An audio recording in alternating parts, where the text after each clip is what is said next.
Hello everyone, welcome back once again. हम बिहार जीविका के area coordinator पद के लिए प्रैक्टिस सेट देख रहे थे। ठीक है, प्रैक्टिस सेट देख रहे थे और आज का हमारा ये 10वां प्रैक्टिस सेट है। ठीक है, चलिए स्टार्ट करते हैं। ध्यान रखना है कि एरिया कोऑर्डिनेटर पद के लिए है केवल ये। ठीक है, पहला प्रश्न है कि भारत में सामुदायिक विकास कार्यक्रम कम्युनिटी डेवलपमेंट प्रोग्राम की शुरुआत किस वर्ष की गई थी। ठीक है, सामुदायिक विकास कार्यक्रम की शुरुआत किस वर्ष की थी, यानी CDP की शुरुआत किस वर्ष की गई थी। पहला ऑप्शन है वर्ष 1947, दूसरा ऑप्शन है वर्ष 1952, तीसरा है वर्ष 1960 और चौथा है वर्ष 1978।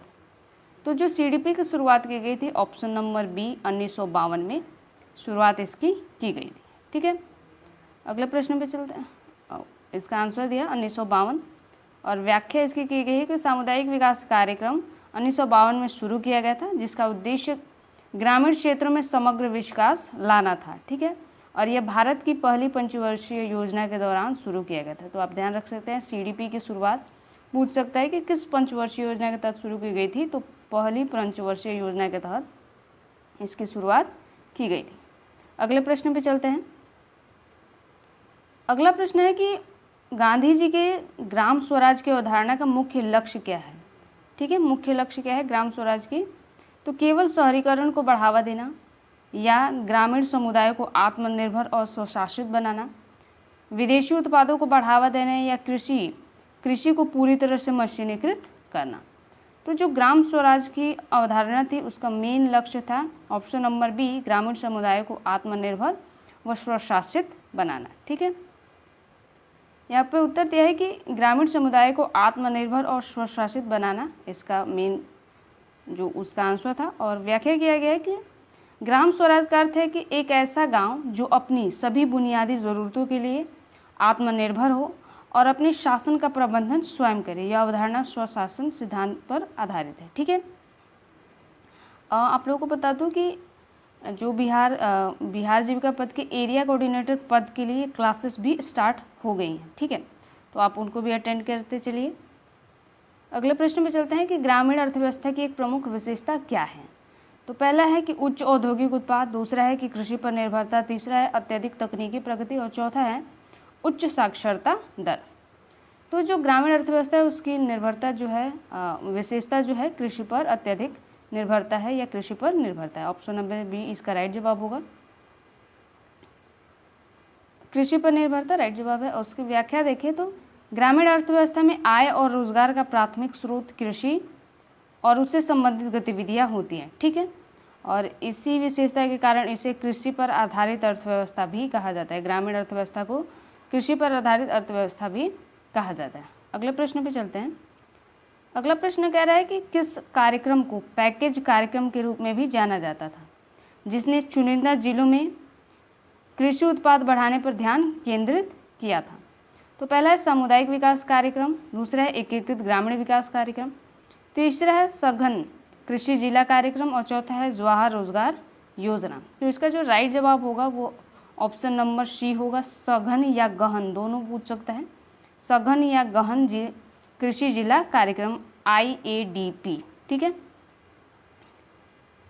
तो सघन जिला कार्यक्रम IADP को पैकेज कार्यक्रम के रूप में भी जाना जाता था और इसने कृषि में जो उच्च उपज वाले बीज और उर्वरक जैसे इनपुट का एक पैकेज प्रदान किया था। ठीक है, इस कार्यक्रम का जो चुनिंदा क्षेत्र है वह कृषि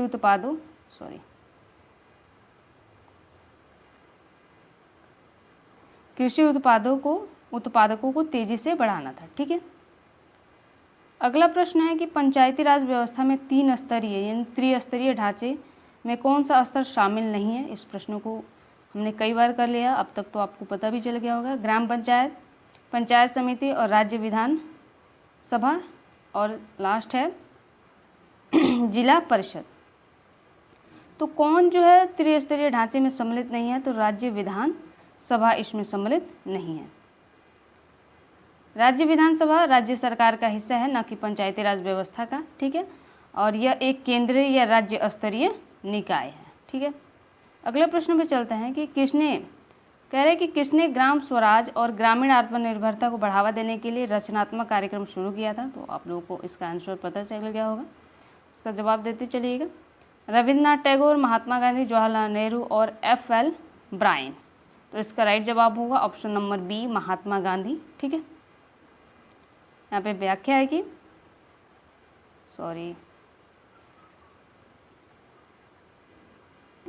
यहाँ पे व्याख्या है कि महात्मा गांधी ने ग्रामीण अर्थव्यवस्था, ग्रामीण आत्मनिर्भरता और कुटीर उद्योगों को बढ़ावा देने के लिए रचनात्मक कार्यक्रम की शुरुआत की थी और उन्हें जो है राष्ट्रपिता के रूप में भी जाना जाता है महात्मा गांधी को, ये तो आप जानते ही हैं।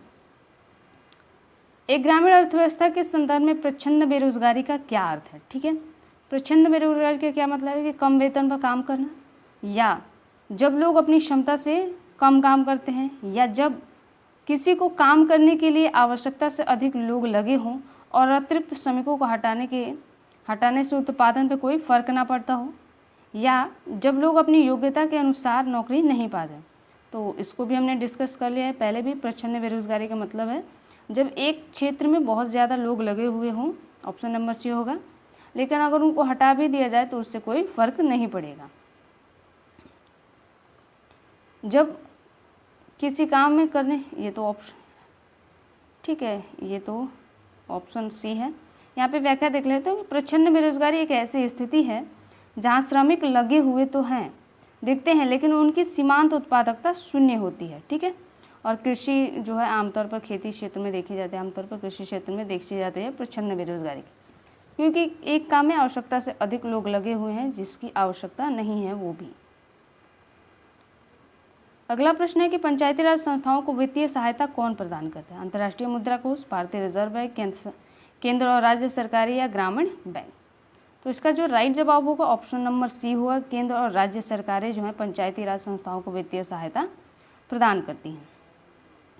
व्याख्या देखें तो केंद्र और राज्य दोनों सरकारें दोनों ही पंचायतों को अनुदान, कर राजस्व और वित्तीय सहायता प्रदान करती है। ठीक है, इन संस्थाओं के पास अपने फंड के अलावा सरकारी मदद भी आती है।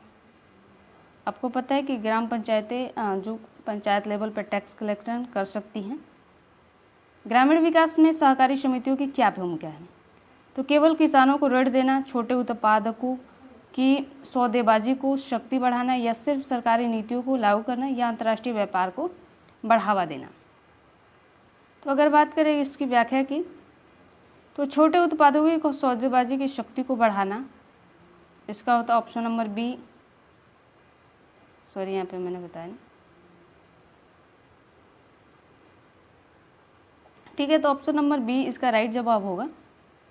और छोटे उत्पादकों की इसकी व्याख्या करेगा, सही सहकारी समिति सदस्यों को सामूहिक रूप से कार्य करने में सक्षम बनाते हैं जिससे वे बेहतर मूल्य और शर्तें प्राप्त कर सकें।